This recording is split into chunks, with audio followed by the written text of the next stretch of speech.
Dominic Carter, everybody.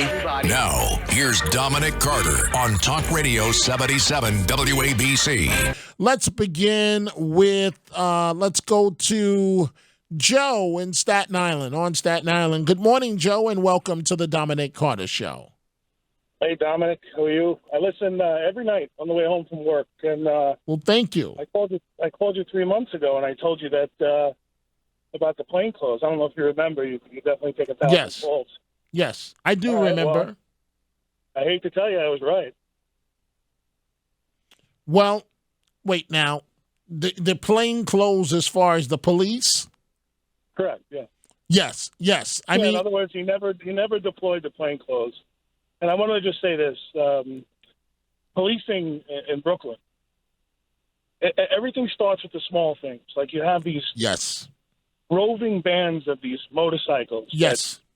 That disrupt and do whatever they want. And then they put it. Then somebody calls it in. They hit a kid the other day. Yes. This is the problem because you don't start with the small things. If you started with the small things and you took the bikes from them and you made them realize that there was consequences for their actions. Right. They would lose the bike, and then they would stop being able to terrorize people on the street. Do you realize when that stuff comes over, there's nothing? They don't let us act. We can't chase them. We can't do anything.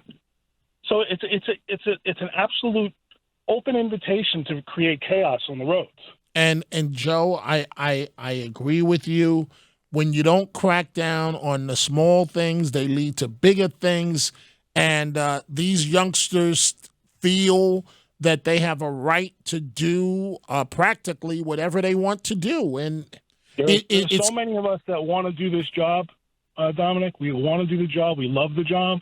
But we all know deep down inside that if we act the wrong way, going back to how you started the show, right? They're not going to have our back. Our PBA, it's a joke. We haven't had a contract since 2017, Dominic. 5 years. Are you serious, Joe? Yes, I don't know if you know that. I did not know that the New York City PBA has not had a contract in 5 years. Think about the inflation that you discuss every day, 11%. That's correct. We've all been making the same amount of money since 2017. We've had like one contract in my whole career, which is almost over. Thank God. It's ridiculous. And my last point, I'll let you go on. I appreciate the time as always. Really love the show. Think of how fast Hoke will act on the gun bill. Think of all the terror in the streets all the time with the revolving door with the justices. If she really cared, this is why it shoots down the gun narrative. If she really cared, she would have reformed that bail reform as soon as she took over from Cuomo. But she left it alone. She didn't touch it. And here you go. As soon as something populates the TV, like gun control, we're going to do all this and we're going to do all this. But think about everything else. All these people carrying guns, they're out the next day. I see it every day. It's a joke. Joe, love you, Dominic. Joe, love you too, man, and thank you for your service. I just want to say this to you. Here's what I don't understand, particularly as an African-American mayor. Why can't a mayor say, I've had enough, we're not going to tolerate this anymore, and crack down? That particularly as a mayor of color. That's what I don't understand, Joe. And you got a police force that wants to do the right thing, but I just don't get it. I thank you for the call, Joe, and please be safe. Thank you very much, and thank you for your service in law enforcement.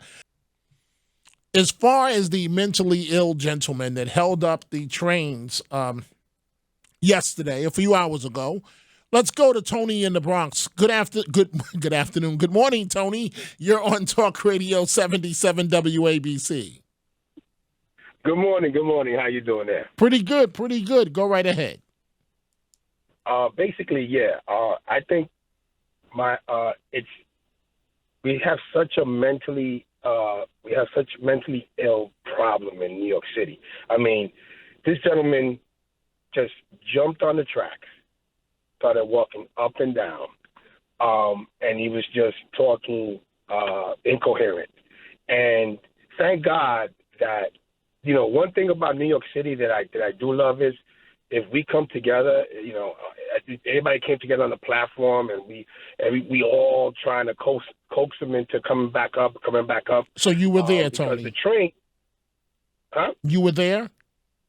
Yes. Okay. So the train was actually it was stopped almost not midway, but it was in the station already, and so the train was stopped, and people, trying to coax him, and then I looked over and I saw that everyone else was trying to get involved because sometimes you say to yourself, I don't want to get involved, but everyone was trying to get involved, and you see the police officers there, and they're doing their best to keep us from going into the tracks and trying to pull him out because there were some people that were ready to jump in, and I was one of them. I want to pull this guy out, and hey, Tony, thank God the cops did you are correct with your assessment that New Yorkers come together at a time of need, and we saw that from the video.